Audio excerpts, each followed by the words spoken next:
The 14th century, Anno Domini, marked the transition from the medieval warm period with the Wolf minimum from 1280 to 1350 AD, following the medieval maximum on the sunspot cycle, which had lasted from 1100 to 1250, leading then into the Little Ice Age, corresponding to the Sporer minimum from 1450 to 1550, and the Modner minimum from 1645 to 1715.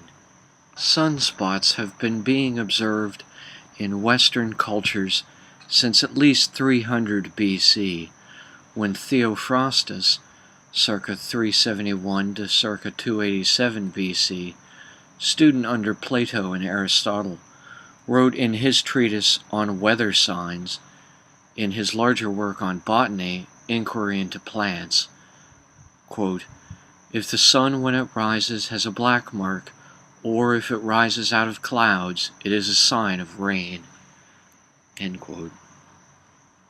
With the resultant gradual decrease of global temperatures commensurate to these minimums on the sunspot cycle of the era, came a decisive ending for many Old World paradigms that had persisted even from prior to the era of Greek democracy, throughout the intervening age of Roman rule over Europe, right up to the recent feudal era. Italian poet and author Francesco Petrarca, called Petrarch, 1304 to 1374 AD,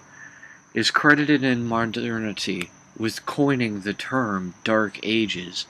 as early as around 1330, to refer to the preceding around 900 years, beginning with the fall of the Western Roman Empire in 476 AD, and culminating in the then burgeoning Renaissance. But the world Petrarch then seemed to so optimistically see emerging from its long dark night, to quote Spanish mystic St. John of the Cross, 1542 to 1591, was one already torn apart by famine, from 1315 to 1317, bringing about millions of deaths across Europe, and ripe to be gangrened by the resultant Black Death epidemic from 1347 to 1351, which claimed the lives of roughly one-third the entire remaining population of the region. In 1320 AD, Dante Alighieri, Italian poetic author, 1265 to 1321, completed his masterpiece, The Divine Comedy. Comedy meaning, in the literary vernacular of the times, a low poem with a happy ending written in plain language, as opposed to a tragedy or high poem with a more serious tone and somber ending. And a year later died, possibly of malaria, at age 56. This narrative poem of 14,233 lines, divided into 33 cantos per each part, describes the Inferno, Hell, Purgatorio, Purgatory, and Paradiso, Paradise, with an introductory canto, bringing the total cantos to 100. The last word in each of the three parts is stelae, stars. In this epic work, Dante describes his own journey through the realms of the afterlife, escorted by the Roman poet Virgil, whom had lived around 70 to 19 BC,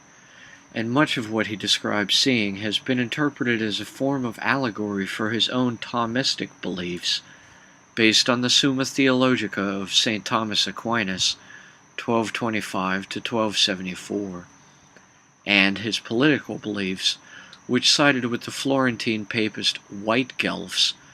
for which he would be permanently exiled in 1302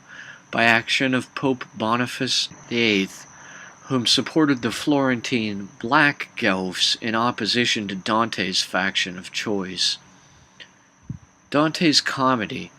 written from 1308 to 1320, allegorically encompasses this grim transition in European history as Old World ideals and feudal economics began crumbling, inevitably giving way to the Renaissance and Enlightenment. Whether or not Dante knew it, Europe's next great military foe was already, during his own lifetime, growing in power across the Mediterranean from Italy. After fleeing from the Mongolian invasion of Anatolia with his father Ertugrul, then the bey or chief of the Oghuz Turkic Kayai tribe, young Atman or Othman ascended as Osman Bey in 1280 AD and would go on to expand his Ottoman Bilek or Emirate from the towns of Bithynia and Sogut,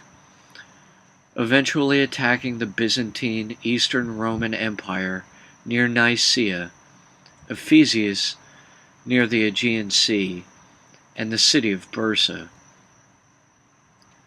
Coupled with the Black Death's decimation entering Anatolia and the Balkans in 1347, the Ottomans' continual military advancements eventually wore down the resistance of Constantinople, capital of the Byzantine Empire, and after a 53-day siege in 1453,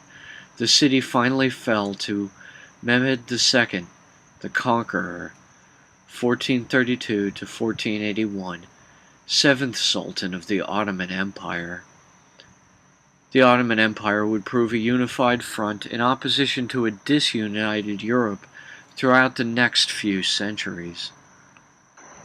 But the Ottoman Turks were not alone in playing a part in the future of Europe. Nicholas Flamel, 1330 to 1418 AD, a French manuscripts dealer, posthumously heroized as a leading alchemist of his time, was attributed as having learned the arts of metallurgy on the road to Santiago de Compostela. Works purporting to be attributable to Flamel, including the Philosophical Summary, first published in The Transformation of Metals, Paris, Guillaume Gilliard, 1561, and The Book of Hieroglyphic Figures, first published in the Third Tractate of Natural Philosophy, Paris, Vouvet, Guillemot, 1612, continued to arise for centuries following his death. Around Flamel's own lifetime, according to the Book of Abramelin the Mage,